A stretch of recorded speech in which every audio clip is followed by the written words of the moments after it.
Heavy is the head that wears the crown. Kings, rulers, and monarchs are compelling figures in the modern imagination, but they also make up a large portion of our role and rules in tabletop role-playing games. There's something that captures our imagination, and today we'll be talking about rulership in our RPGs. Hello, I'm Kyle, I am the Dork. Welcome to Desks and Dorks. Couple things.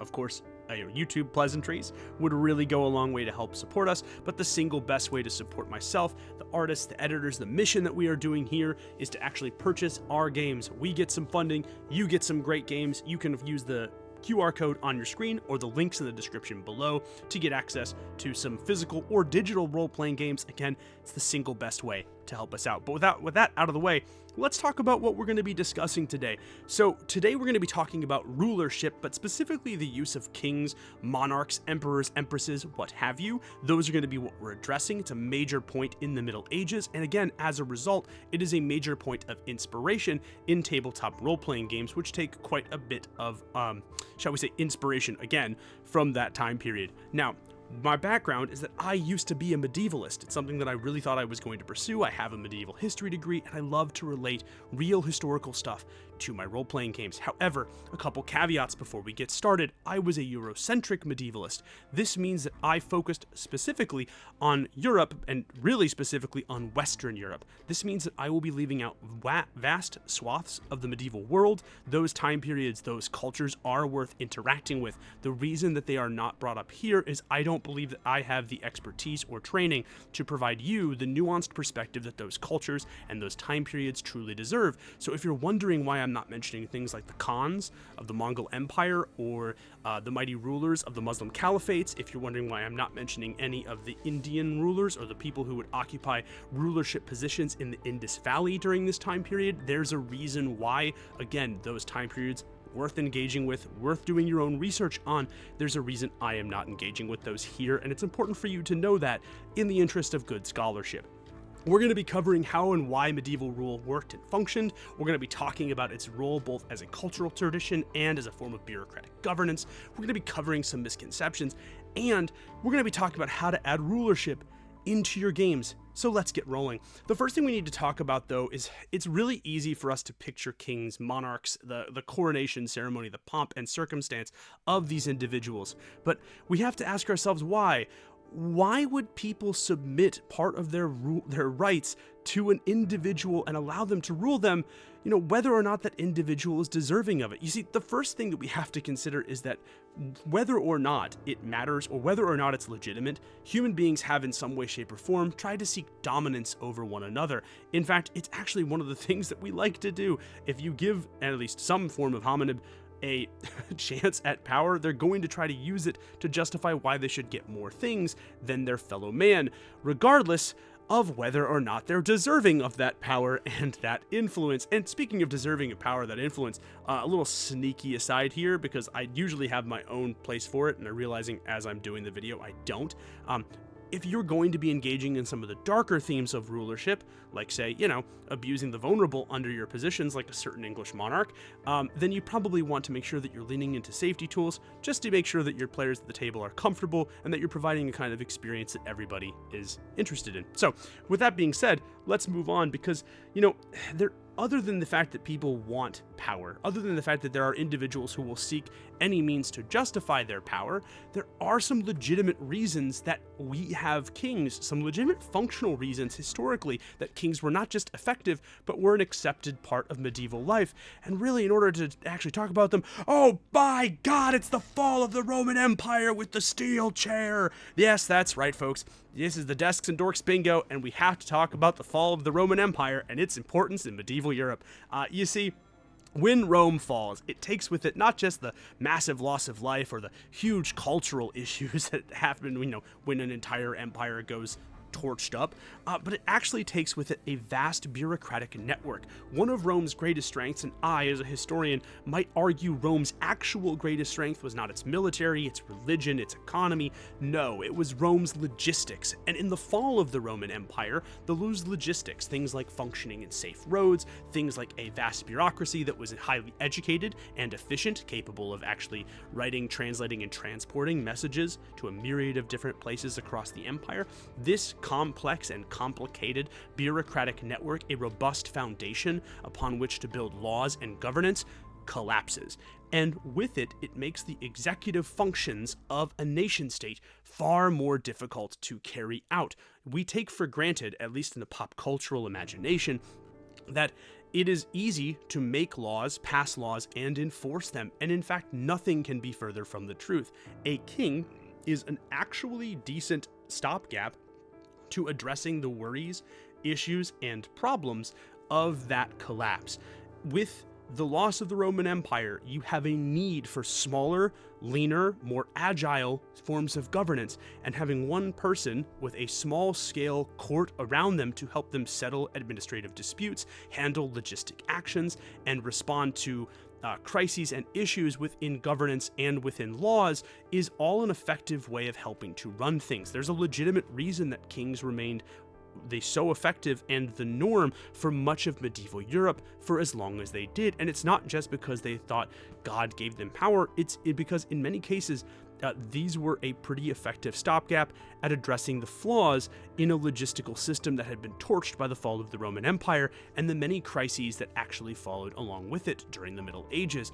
And they go really, really nicely. They sort of dovetail with greater cultural and religious institutions like the Catholic Church and later on like the Protestant faith, which would find themselves uniting with monarchs and combining the power of religious authority with the power of secular authority, and of course with vast swaths of wealth, usually taken from the peasantry. But again, this is a decent solution, not the taking money from the peasantry part, but this is a pretty decent solution to addressing the flaws and failures of a bureaucratic system that again had seen cataclysmic collapse.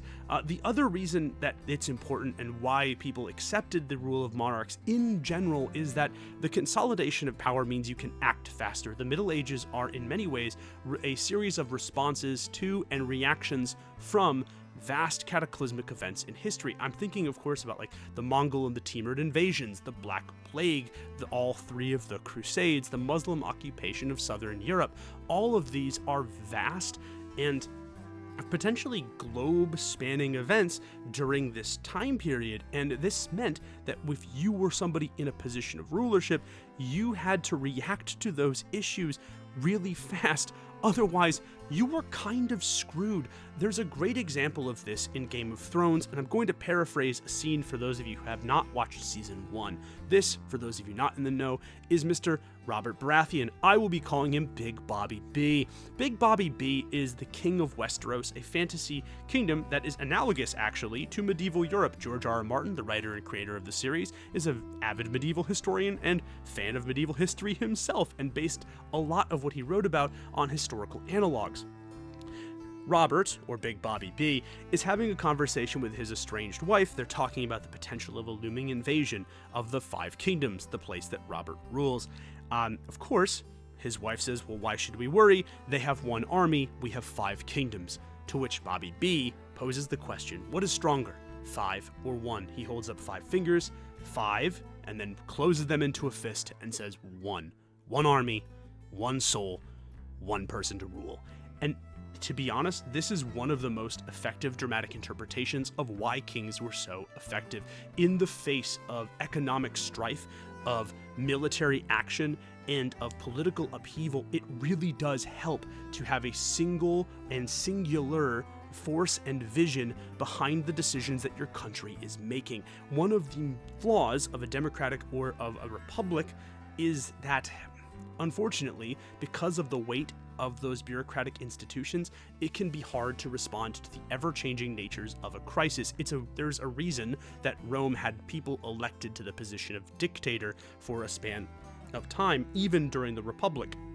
It's important for us as historians, or as those of us attempting to make a sense of historical verisimilitude in our games, to realize that kings, despite their many, many flaws and their poor treatment in general of the people, it's important for us to realize that they are, in some ways, an effective and perhaps even logical response to some of the big issues that happen at this time. But now that we've established why someone might accept a king, or why someone would try to become a king in general, we have to talk about what's important to rulers. And Really, the first one and the first most important one is kids. There's a trope in fantasy media in general that, of course, they want heirs. I want my male heir. I want my male child. And despite the fact that you might think that that is overly trumped up, the answer to that question is no, it is absolutely not. In fact, succession becomes one of the biggest and most defining crises that almost several different monarchies have to go through. Whether we are talking about, of course, the monarchies of England, which is still a long-running and long-spanning monarchy, to a place called the Ile-de-France. We talked about this before when I talked about my low fantasy video, but it's really important for us to address, and I use this as a good historical anecdote. But if you look there right around Paris, that section is called the Ile-de-France. For many, many years, the French monarchy had one big strength, or two big strengths really. One of them was the city of Paris itself. The Carolingians could always count on having access and control to that city. It was walled, it was fortified, it had access to an important trade route. Despite being surrounded by vast and powerful duchies around it, that's one strength. But one of the things that I got to learn from a very great historian, shout out to Dr. Teresa Rupp, is that one of the biggest strengths of the French dynasty wasn't just its position, it was its vast amount of male heirs. For several generations, the French kings were able to pump out male heirs like it was their job. Seriously, this is like Henry VIII's wet dream. They had sons on top of sons on top of sons on top of sons, and the amount of male heirs that this dynasty had, especially during the early Middle Ages, provides one of the biggest strengths for them, a strength that I think does a lot to illustrate my point about the importance of children and the importance of heirs to monarchs in general, because you have no idea what is going to happen. And if you think fate is a fickle and cruel mistress now in the modern era, when we have access to modern medicine and tons of extra information, the vast amount of scientific progress, much of which we have built upon the backs of our medieval brethren, but you didn't have that then. It was entirely possible that your kid could die from any number of horrible things: war, disease, dysentery, a perforated bowel. They could choke on a cherry stone. We had one dude, there was a monarch, I forget which country he's from, but actually ruptured a blood vessel from laughing too hard and died because of that. So again, having access to a large amount of male heirs allowed the dynasty to expand beyond the Ile-de-France and eventually to make France as we know it possible. Again, this is indicative of a huge point, but if you're a king, I actually can't stress enough how much you want as many male heirs as possible, or just as many heirs as possible, period, if you are living in a country or at a culture that supports matrilineal rule as well. We also have to talk not just about, heirs and stability, legitimacy, but we really have to talk about the importance of setting an example. You see, because of the tenuous nature of the monarchy, of rulership in general, this meant that you were sort of constantly, walking a tightrope. You needed not just to be an effective ruler, but for people to be convinced both of your legitimacy and of your right to hold that position. It was not uncommon for kings to make an example of peasants, or the peasantry, the common folk, that perhaps had gotten a little bit too socially uppity. And in fact, we have several examples in the Middle Ages of kings carrying out wholesale slaughters of their people in order to maintain an aura of being feared, or just to maintain a sort of dominance over the political landscape of their country. It's an unfortunate thing, and it's something that we do have to talk about. Again, it's kind of why I advocate for safety tools, especially if you're going to be talking about some of, or playing through some of the more historically accurate things that happen in the monarchy. But again, this is not uncommon, and there's a reason you do this, right? If you allow the peasants to gain an inch, then chances are later on down the road, maybe not even during your lifetime, but during your child's lifetime, your grandchild's lifetime, they'll take that inch and they'll turn it into a mile. This can also be a positive thing necessarily. One of the ways that a king can set an example for the people is through laws and through effective governance. One of the things that I really like about some of the early English kings is that they make sets of laws that don't just apply to themselves, but apply to the common man and the nobility, to the peasant and the landowner. And as a result of that, people really get a bunch of different rights, and those kings that set that particular example wind up, having that sort of faith restored, not just in the immediate term, but in the cultural and historical memory as well. Unfortunately, this applies too when it gets difficult. Shout out to our boy John Lackland, who, because he was unable to sort of set a good precedent, winds up having to sign away part of his rights and part of his authority in the Magna Carta. There are some really interesting historical analogs to this, and the idea that, had John been able to either curry greater favor with the common folk or curry greater favor with his nobility, he probably could have skated out of it. And unfortunately, he was able to save face with neither side, and as a result, winds up, paving the way essentially for England's democratic progress, which is kind of interesting too. We also have to talk about the king's role in battle, because if you're a medieval king, chances are you are going to have to fight. You are going to engage in combat in some way, shape, or form.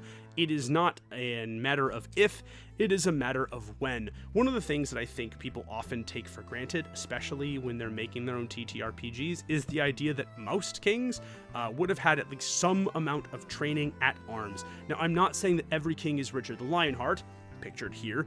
What I am going to say is that the vast majority of people who had a position of rule were groomed for that position, and that included training in things like boxing, wrestling, fighting in general, multiple different weapons, and horsemanship. All of those things would have gone on to make a king a far more effective combatant than the average person, and even a far more effective combatant than some men at arms. Now, again, not every king is a massive unit on the battlefield. They're not all Bobby B. They're not all Richard the Lionheart, but every king during the Middle Ages did train for this, unless there was some sort of massive exception, poor health, for example, inbreeding, if you're the Habsburgs.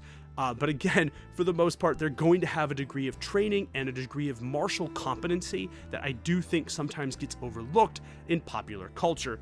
Now, however, there is this myth of the warrior king, right? Notice that I'm saying that they have a degree of competency. I'm not saying that they're the single greatest fighter in the world, because the idea of the flat warrior king is kind of a myth. Now, I'm not saying that there aren't warrior kings in history. The early Anglo-Saxons had many warrior kings that were amongst their ranks and were fairly good at what they did. Again, I've mentioned Richard the Lionheart as well, but the idea of a king going into battle, particularly in the later Middle Ages, when you have things like crossbows and the arquebus that could just completely level a man in 1 second, is a problem, and it makes heads of state less likely to engage in battle. It's far easier for you to get a new general than it is for you to get a new legitimate head of state in a form of rulership like a monarchy. So there are a couple different ones, and I think the idea is that there are different types of warrior kings. That's kind of how I like to classify it when I'm reading about or studying the medieval histories.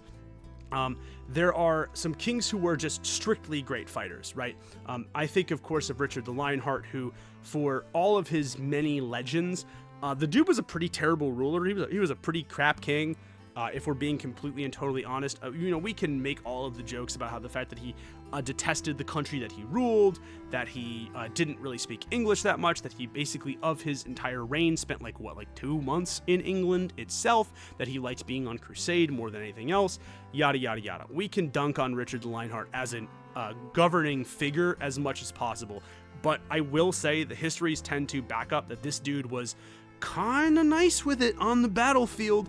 I'm not gonna lie. The dude was sort of a brick house. I'll be completely honest. There are very few instances, at least that I found in the histories, of Richard being defeated, particularly in one-on-one combat. He does lose to William Marshall, the Lance of Christendom, the greatest knight of all time. But that's like saying Shaq got pieced up by Michael Jordan. Like, yeah, we all knew MJ was gonna piece you up, dude. Like, it's fine. It happens. But again, this great example of a warrior king, led from the front, enjoyed the fight, liked to fight, understood the intricacies of not just fighting itself, but running an army, running a battlefield, is an effective and useful military commander.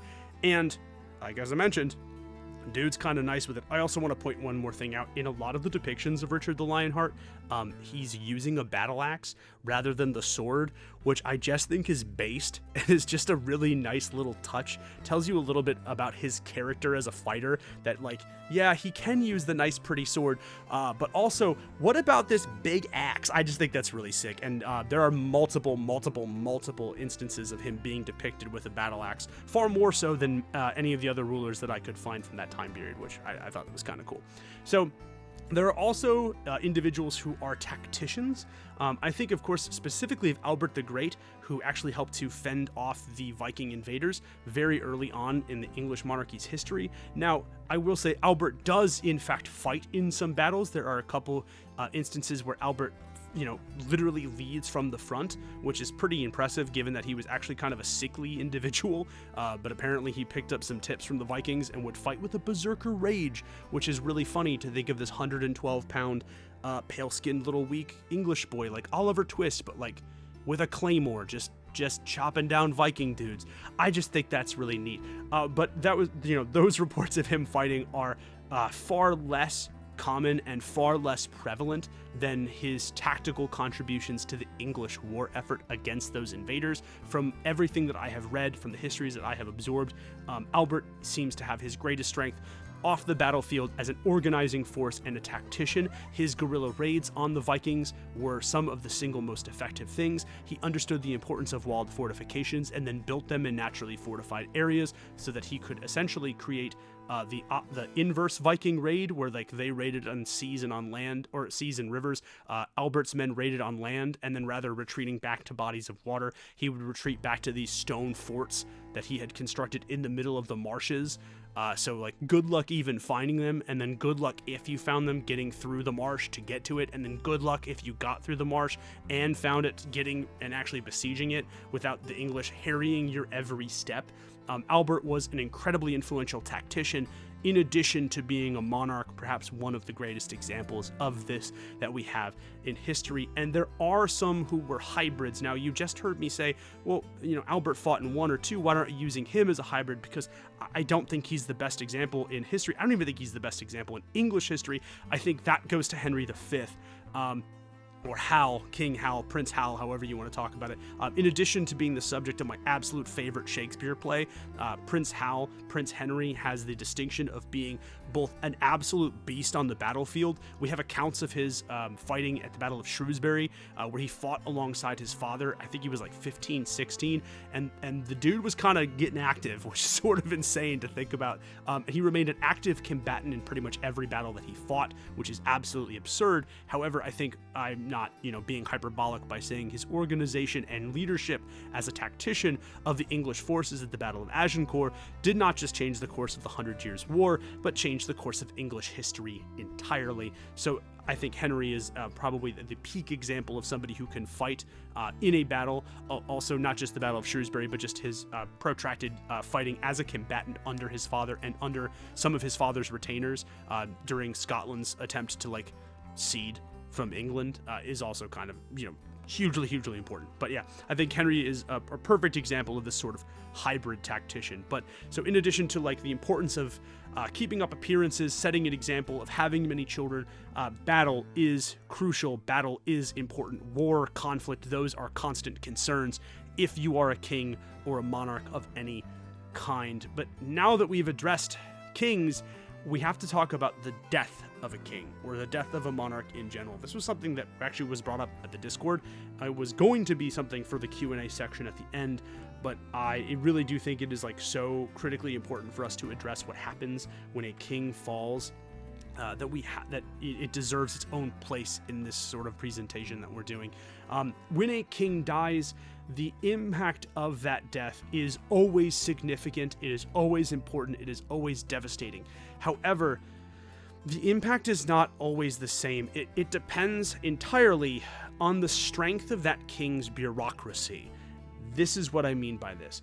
If you are a king who spends their time out on crusade, Richard the Lionheart, and you never bother to engage with the cultural, governmental, or political forces of your kingdom, when you perish, it's going to be a bad time for everybody. If, however, you, for example, engage with the religious, cultural, and political institutions of the realm that you lead. You ensure that there is an effective, efficient, and trained bureaucracy that's left behind after you die.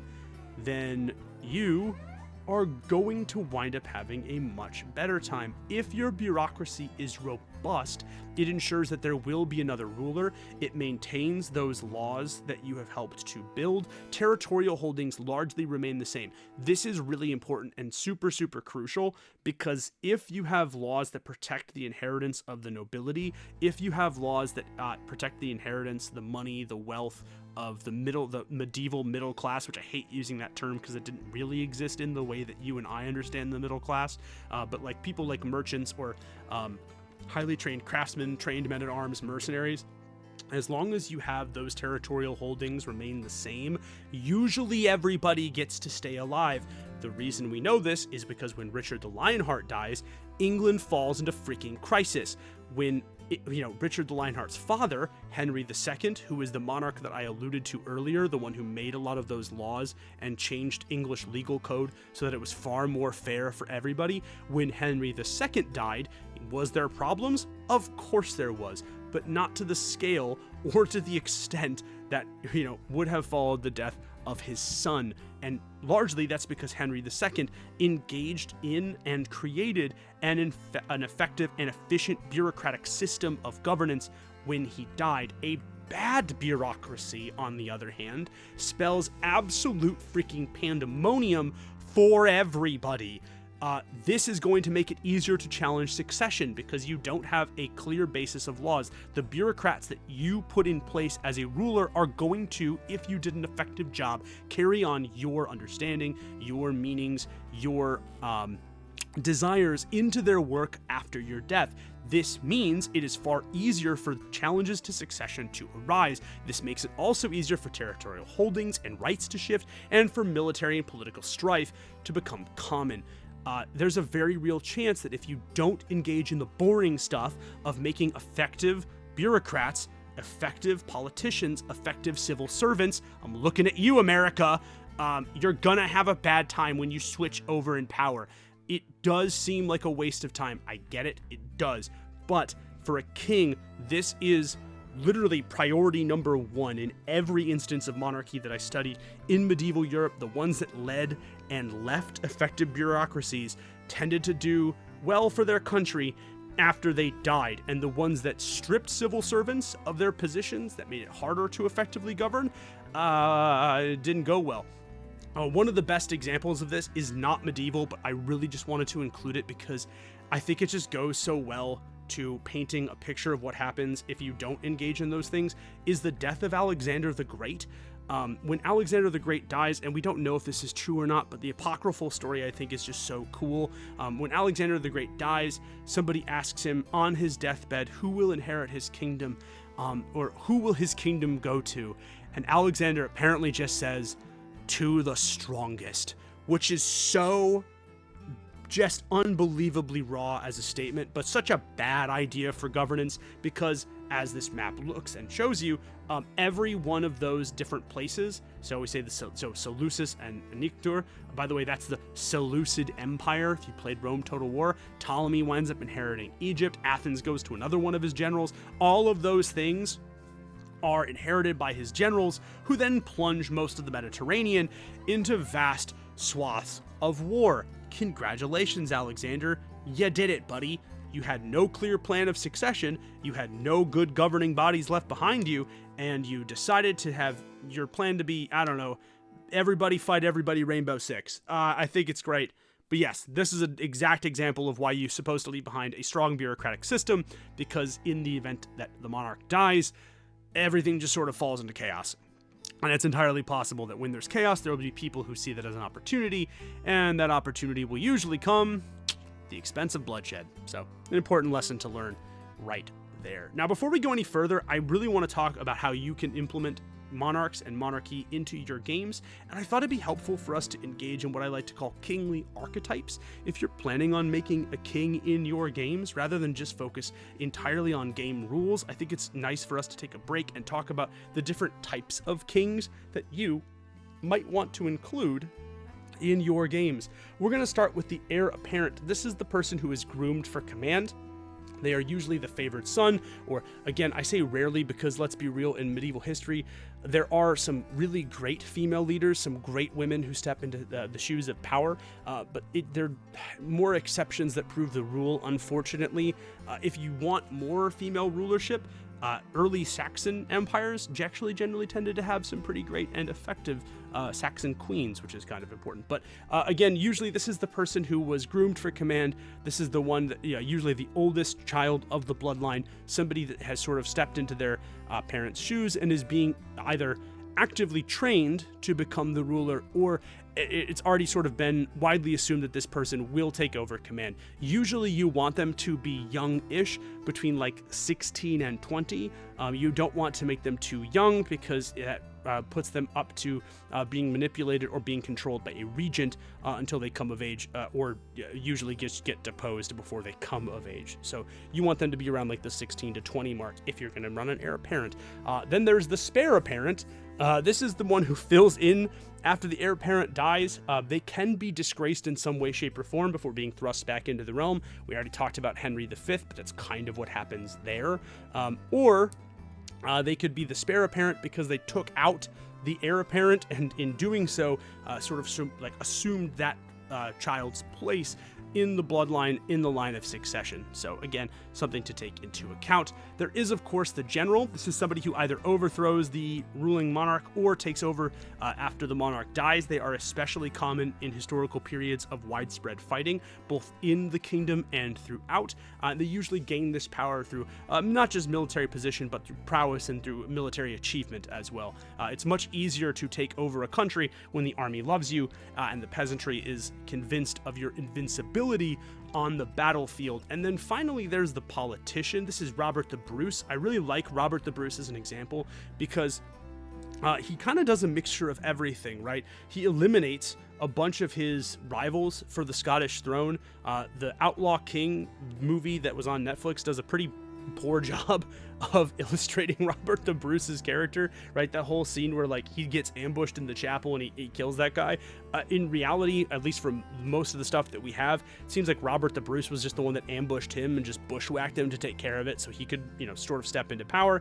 But, he maintains really popular alliances and ties with certain members of the nobility. He also kind of reaches out and tries to assuage the fears of the common folk. He is both an effective military commander in his use of guerrilla warfare, but he's also a really effective politician, at times allying with Britain and at times fighting against it to support his needs, however we want to go about it. So a politician can, of course, rise to the position of monarch.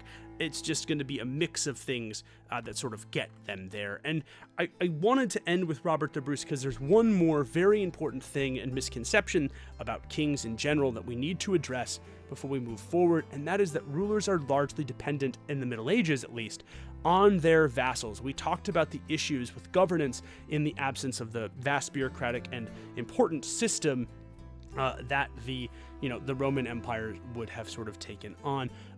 It's really important for us to take into account that, again, the king is only one person, and as a result, they're dependent on their vassals, whether those are lords or knights with their retinues, in order to help protect them and to help them govern.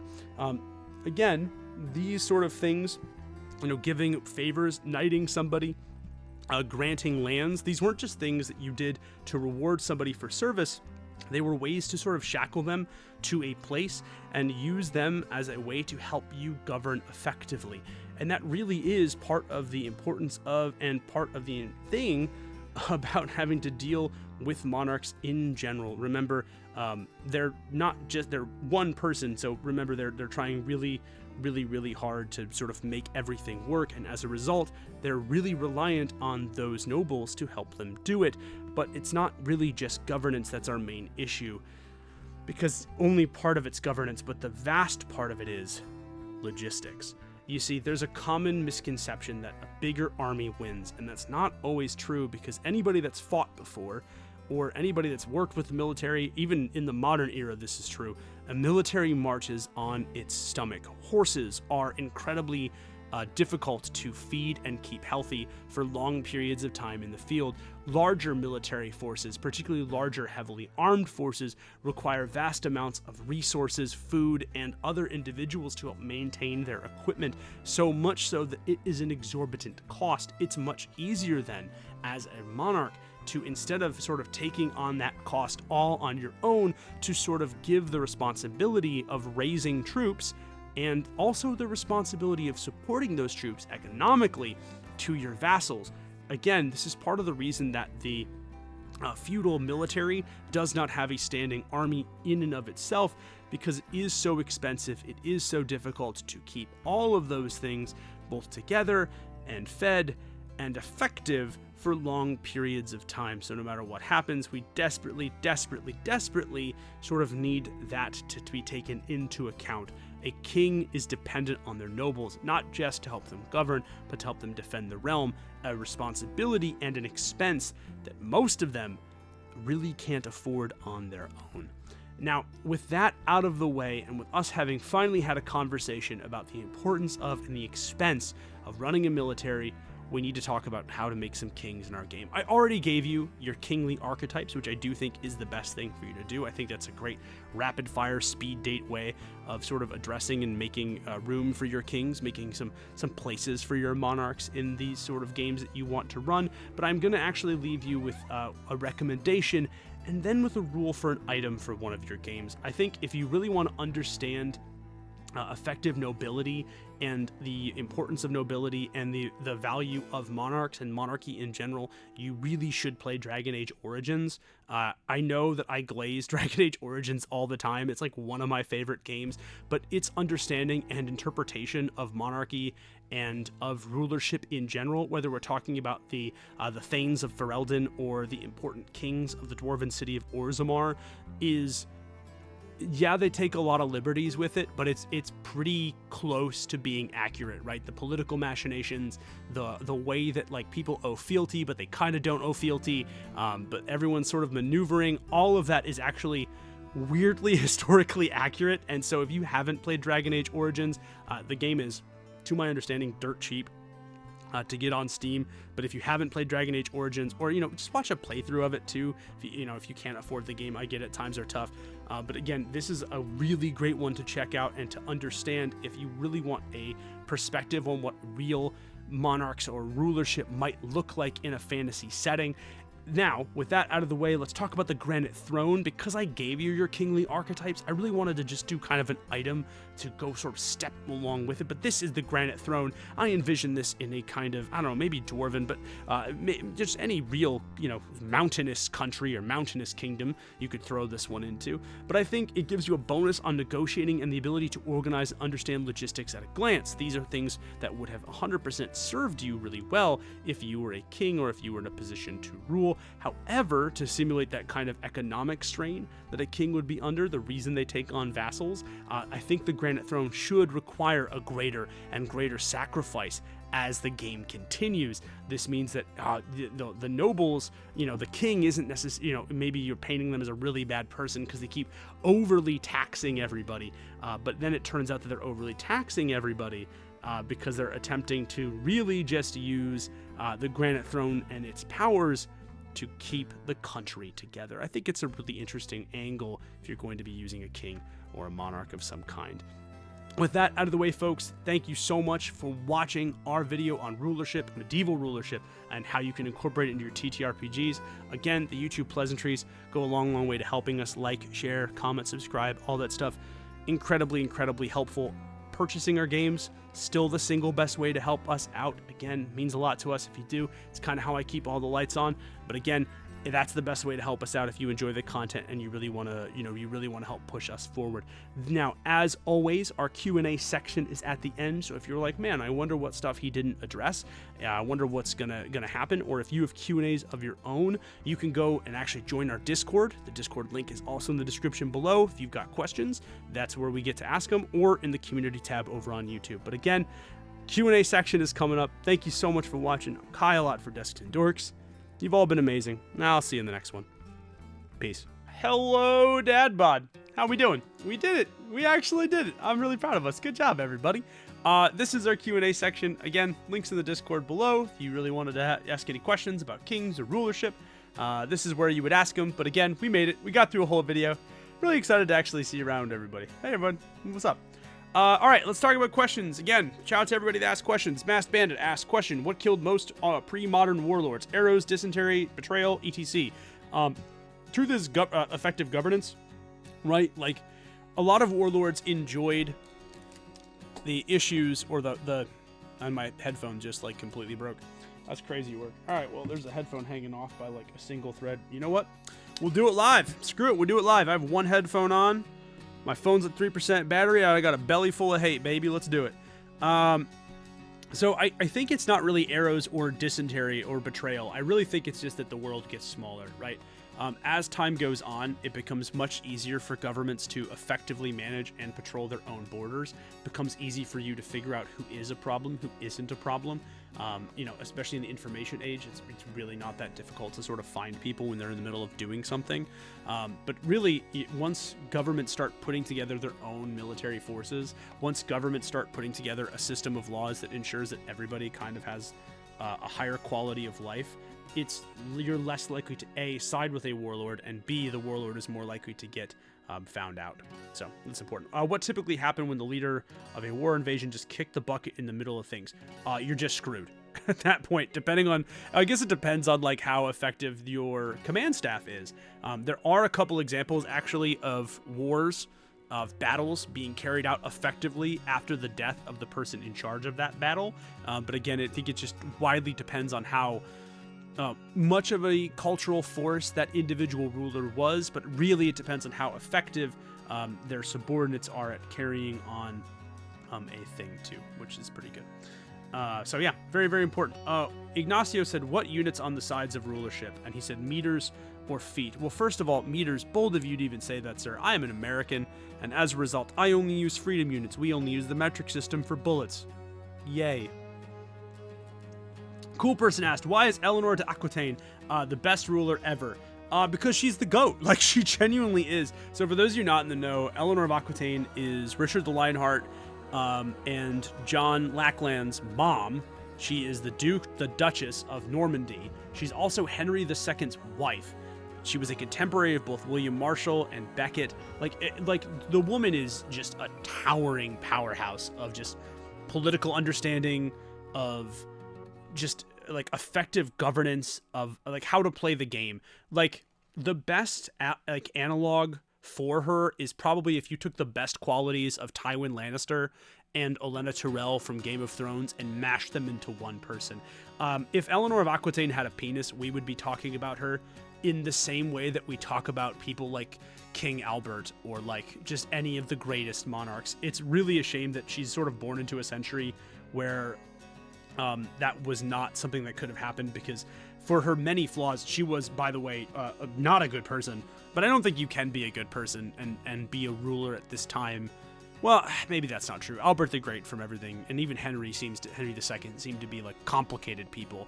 And maybe Eleanor is too. But yeah, if Eleanor was a dude, we would be talking about her in the same way that we talk about the greatest kings of all time.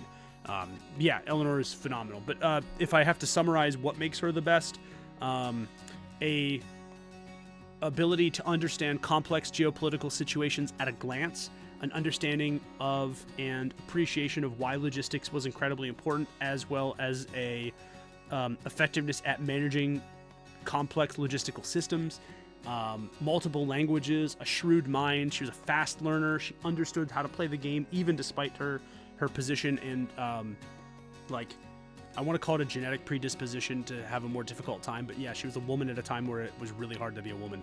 So despite all of that, man, she was very good. Masked Bandit, what king/dad could beat up everybody else's dad? That's such a good question. I've said this before. I'll go on record to say it now. I think Harold Godwinson, the Saxon king that loses to William, Duke of Normandy, I think probably could fight pretty much everybody. And I think what we don't take into account... Yeah, stop. You listen, you already broke headphones. Stop rolling around and making noise. I think we don't take into account is that Harold Godwinson fights and wins a Saxon civil war in Britain against his brother who was no slouch in and of himself, who basically took half of Godwinson's elite troops with him. So Godwinson beats half of his own country, then immediately turns around and beats Harold fucking Hadrada, who is... Harold Hadrada is like just an animal. He was the captain of the Varangian Guard. He was like the king of the Scandinavian.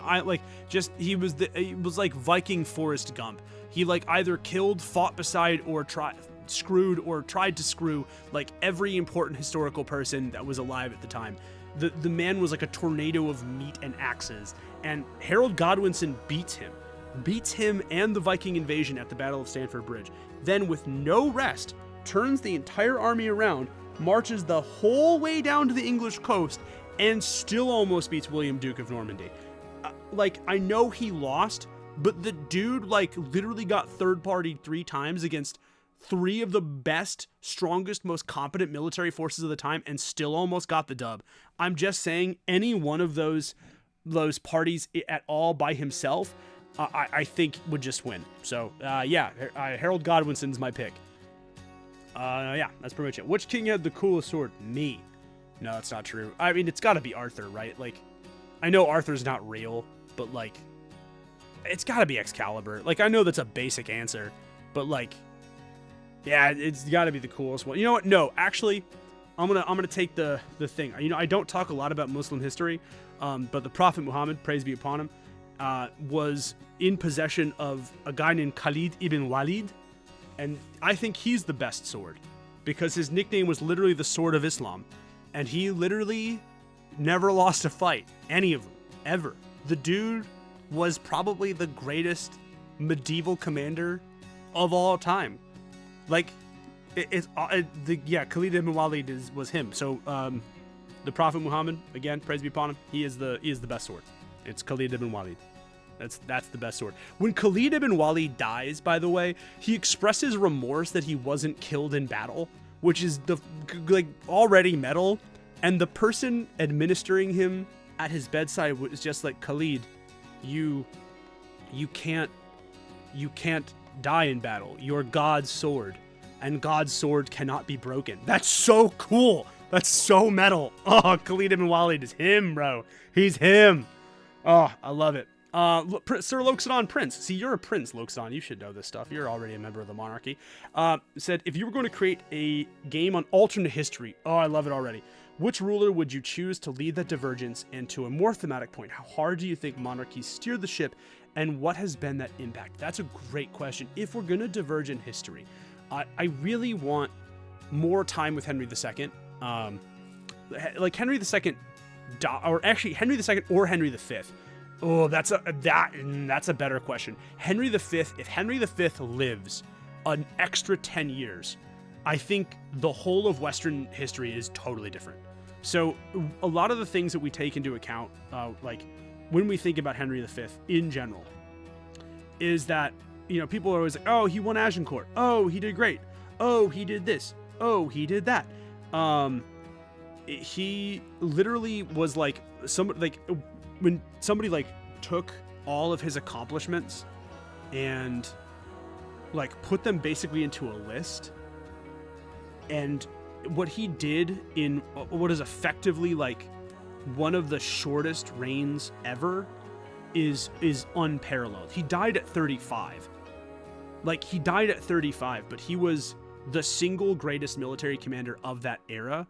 And not only was he a great military commander, he understood the political landscape in such a way that he was really able to sort of assuage the fears of the peasantry, befriend the medieval middle class, and utterly obliterate his own enemies.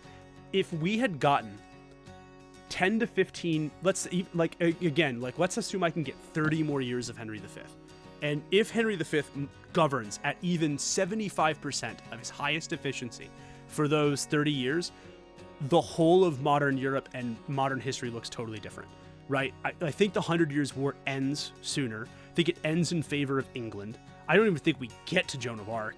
I think Joan is like either dead in a ditch or like does something else with her life. Like maybe she becomes an important saint in a different way, because Henry V was that guy, right? Like I think it's really like the dude did so much in the 35 years, like in his 35 years of life. It really is ridiculous. So if I'm going to pick somebody to sort of lead the divergence, it might be him, just because I want to see what would happen. I think Britain winds up, like Britain and France might become one entity. And if that happens, the whole of modern history changes drastically, right? Like, who knows what happens if when, you know, a certain Austrian painter comes to power, he's not fighting a weakened, soft Vichy France. He's fighting a united Anglo-Franco empire, essentially, which is just like crazy work. So yeah, that's my pick, right? Some people like, you know, we could do Alexander the Great, but I think Alexander the Great, at the time he died, from my understanding and like from the records we have from the secondhand accounts, now granted it's hard to find records of that time, like he was already on the downward spiral, right? Like if I'm giving Alexander more time, I don't think it matters. I think it actually goes badly.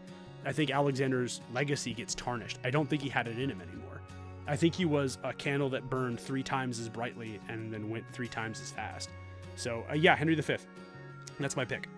And then in what way, Lokes, on to your earlier point, do you think monarchies steer the ship? I think it just depends on what time we're looking at in history. Like, democracy in general is kind of a new experiment in the way that you and I understand it. Like, yes, there have been democratic practices, but real, true, total democracy is such a drastic departure from what humans have known historically. And like, we're still dealing with difficulties with that, right? Like, we have oligarchies here in the United States, here in Russia, like, people are still like, I don't think humans deserve rights. We still got Nestle saying like water isn't a human right, which is crazy work. So I think monarchies did so much to steer the ship, and I think we're still dealing with that. So yeah, it's important.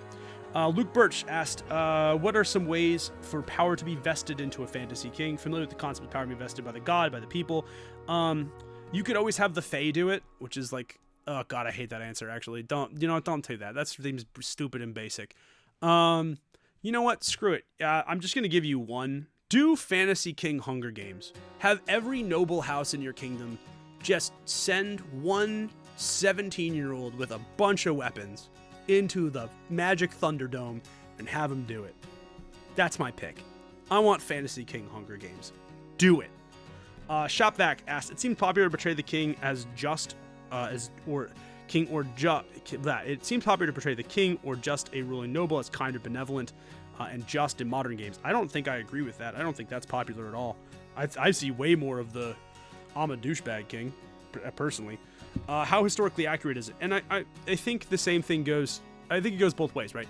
Like, there are just rulers and there are unjust rulers. And I think, I'll be honest, I don't think it's as popular as you're saying. I see way worse like kings and rulers in modern media than I do the kind and just ones.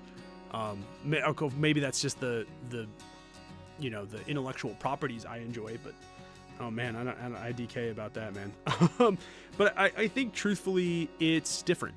I think it winds up being not a crapshoot, but I think we wind up having a little bit of both, right? Like, I've brought up Albert the Great, I've brought up Henry II. There are charitable, decent rulers, and when I say decent as you can be, I think, to hold and maintain power in this time. I don't think anybody who's holding and maintaining power this time is a totally good person. I don't think you can be. I think it's naive to assume that you could be totally good, but like, I think there are good ones, right? Like, we have examples of them. Like Henry II, part of the reason I like him so much as a monarch is like, he was really adamant about laws being for everybody and like trying to make and enforce those laws for everybody.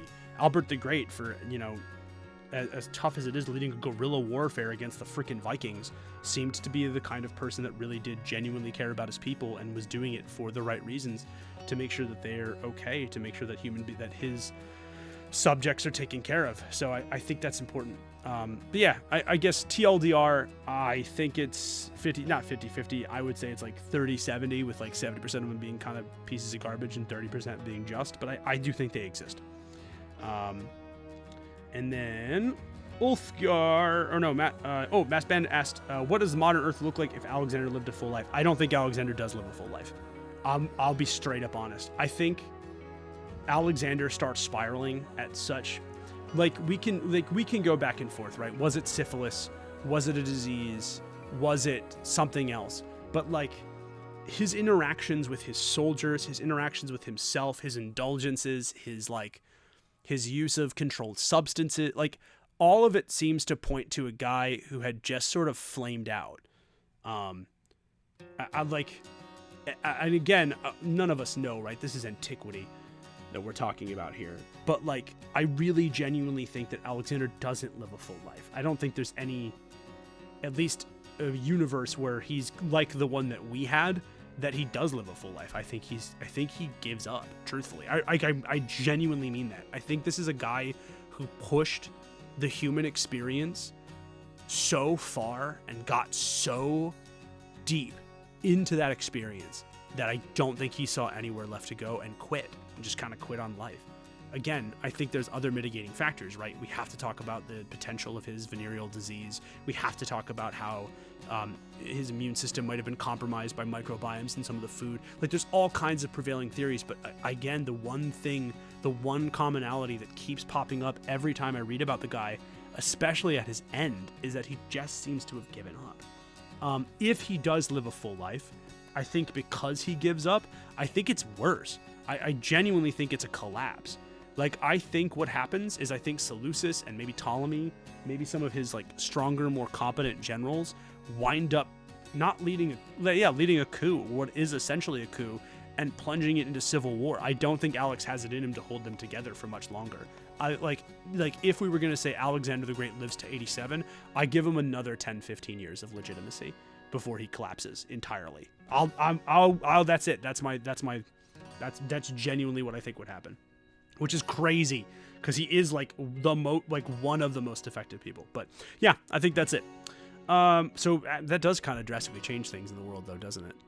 Because man, if we get a Ptolemaic, Seleucid, Alexander the Great civil war, kind of goes hard as a concept. I don't know. That seems kind of sick. Bad for everybody alive, though. It's weird to say like things seem sick when it's like a geopolitical conflict that would have like snuffed out the lives of like hundreds of millions of people. But like, you know, it would make for a good Rome total war, so why not? That's terrible. Sir Horson McGee asked, how feasible really is leaving ruling a whole kingdom to one person? Feasible. We did it historically. Now again, it's not always like one person, right? As Horson McGee points out, that it always seems like a king makes some decisions, but he's always surrounded by people doing their own things, and lesser nobles are there to rule their domains. And that is true. Both of those things are true, right? Again, we talked about this, but the flaws in logistics and in governance, it makes it so that you have to have an executive branch that's kind of split up like that, right? So one person is effectively ruling, or hopefully they're effectively ruling. And you have those other people, right, supporting that person. A king's court is not just a place for like balls and a place where you can like show out with your cool stuff. It literally is a place where the work gets done. So those people that you're talking about being around them are advisors to the king, but they're also his political agents. That's kind of how a monarch, king, or queen, I keep saying he, but we did have great effective queens and empresses too. Shout out to the Austrians. But like, again, I think all of that's really important. So John Olson asked, here's a few questions to get started. What types of monarchy truly ruled their realms versus were controlled by outside forces? I think it just depends on the monarch. Like, I'll give Elizabeth of England a shout out. Ooh, and I just hit my own mic. I'll give Elizabeth of England a shout out, but I think nobody ruled Elizabethan England. I know that's not medieval, but nobody ruled Elizabethan England but Elizabeth. Oh my God. She's a terrifying woman.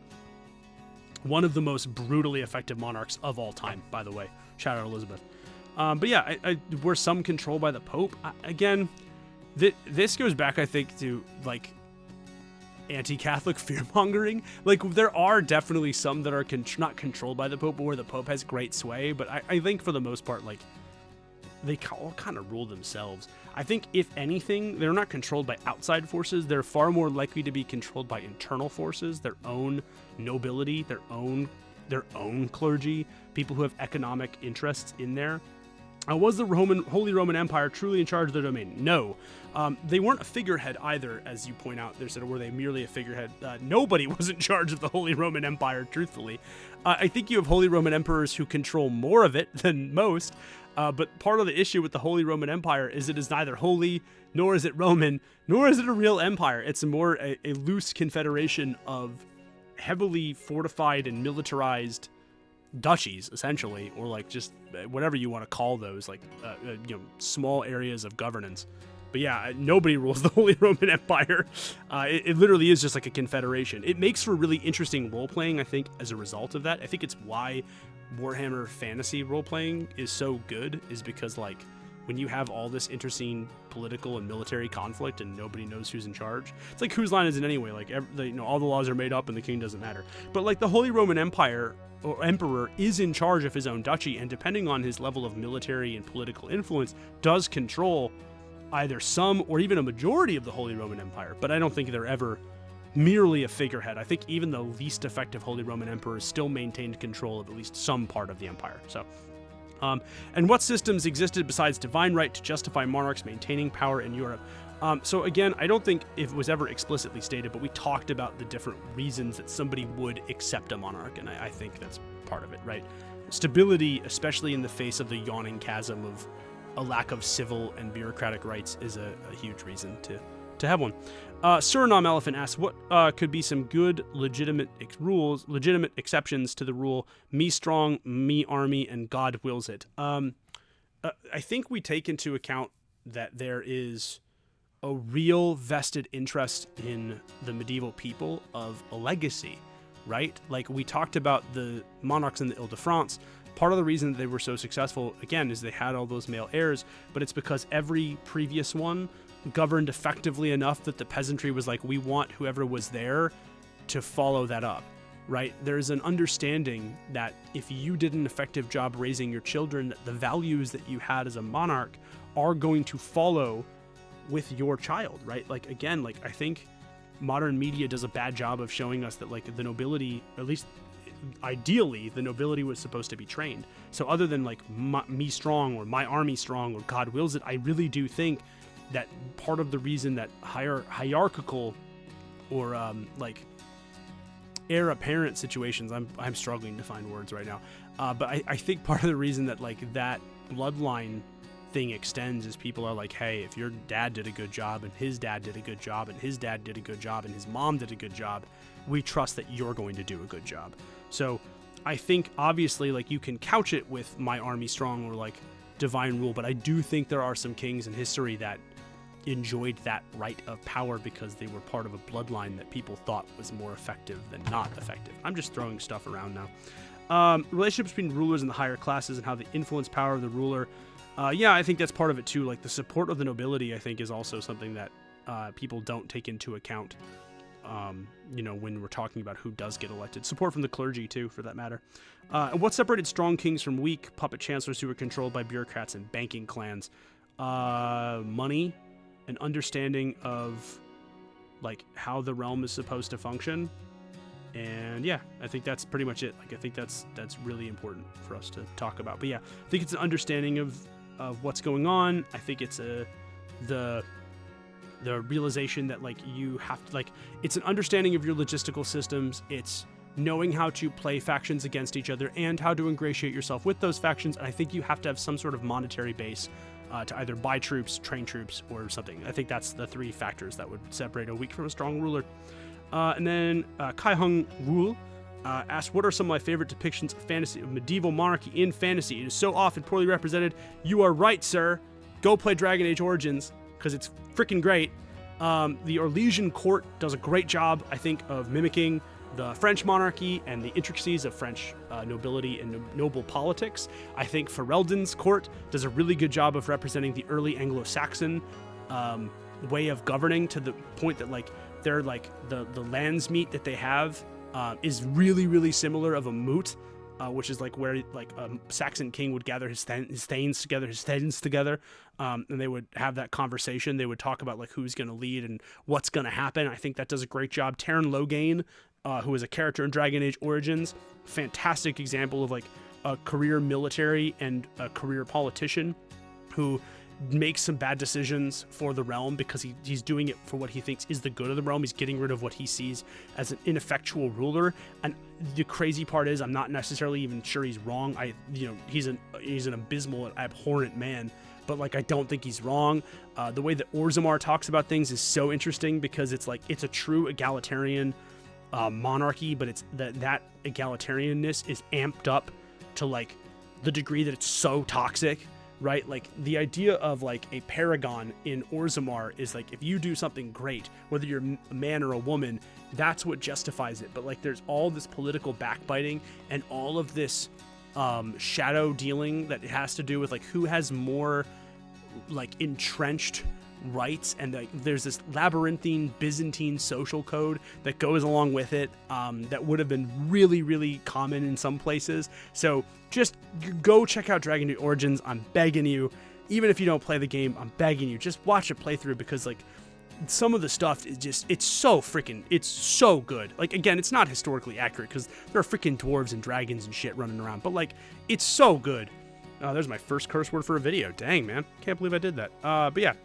But go watch it. Go look it up. Go play it. It's great. Dragon Age Origins is great. If you do play it, be a wizard. It's like the best thing you can be, especially, and don't be afraid to play it on a lower difficulty setting. There's some weird difficulty spikes in that game, but play it as a wizard. That's my recommendation, because you can control more of the flow of battle that way, and you can enjoy the game for its real strong suits, which is its story, its voice acting, and just its rich tapestry of world building. So good. And last question, Ignacio, I didn't forget you, man. I skipped it because I think this is my favorite question to answer.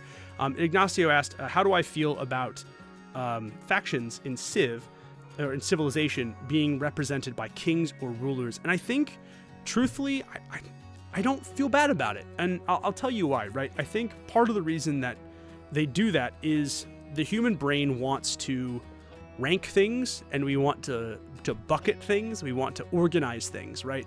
The human mind, I talked to like a neuroscientist once about this. It was a really cool conversation. But like, they were pointing out that the human mind likes to categorize things. Like, the human mind likes to seek order and patterns out of chaos where there is none, right? That's part of how our brain functions. It's part of how our brain works. And it's a kind of magic. And this is not him saying that. That's me saying that. Or her saying that, I should say. Is me saying that, right? It's a kind of magic, I think, right? The human brain takes a world and a universe that is inherently chaotic, and somehow, some way, through sheer force of will, we find ways to put order into it, right? And one of the ways that we do that is we tend to categorize things into epochs and eras. This is something that's true if you ever want to study the Middle Ages seriously, for those of you who are, considering a much vaunted career as a medievalist, or at least a medieval history degree, that there aren't really eras. Like, no one is sitting in Normandy, during the 100 Years' War and going, gosh, I hate living in the Middle Ages, right? There's no real time, there's no real time period, right? Like, to say, hey, this is over. Even in America, where we tend to categorize our history by decades, I know people who lived through the 60s and 70s, and they weren't like, it's the end of an era. They were just their fashion slowly transitioned, and the music they enjoyed slowly transitioned. The TV shows that they loved ended, and new ones that they wound up loving began. And all of this is to say that there are no real eras in history. It's all just this kind of ever-weaving tapestry. And I know I'm giving you a long answer to a short question. But again, the reason I bring this up, right, is the human mind seeks this order. And so how do we categorize a time period? Well, we generally tend to lump important figures as, synonymous or analogous for that time period, right? If you think of the Middle Ages, you might think of Richard the Lionheart, or Robin Hood, or John Lackland, or William Duke of Normandy. So, you know what I mean? These are individuals who exemplify parts of their time period, and I think that goes to what the human mind is trying to do, right? We're trying to create order and a system where there is none. So I think it's natural for us to do that. I think it's kind of not maybe even normal for us to do that. And so, I don't know, in the end of it, I think that's a pretty a pretty normal and pretty human thing to do. Now, do I agree with their selections for like the rulers they pick for certain cultures and time periods? No, I don't. Not all the time anyway. And I'm sure that I think Firaxis actually has done this where they've brought on cultural consultants from other cultures and histories and like nations to better represent like those time periods, or to pick rulers that are more indicative to those cultural time periods. But yeah, I also, one more thing too, in addition to this, Ignacio, because again, this is like my favorite question so far for the video. But I do think it's really cool to do it, because if you're a dork like me, and you might be encouraged to go look up new people that you've never learned about because you just haven't had that had a chance or occasion to learn about them. Like I learned about Emperor Pedro of Brazil. I learned about Haile Selassie from Ethiopia. These were huge, towering, important heads of state and culturally important figures, to their respective countries, and I knew nothing about them, and I learned about them because of Civ. So I do think it has that unintended consequence if you're a massive nerd like me. So I think that's pretty much it. Well, that's it for the Q&As, everybody. Thank you all so much. You guys are great. Genuinely, this was a super fun one to do. So thank you all again for watching. Really appreciate it. I'm Kyle for Desks and Dorks, and I will see you in the next one. Peace.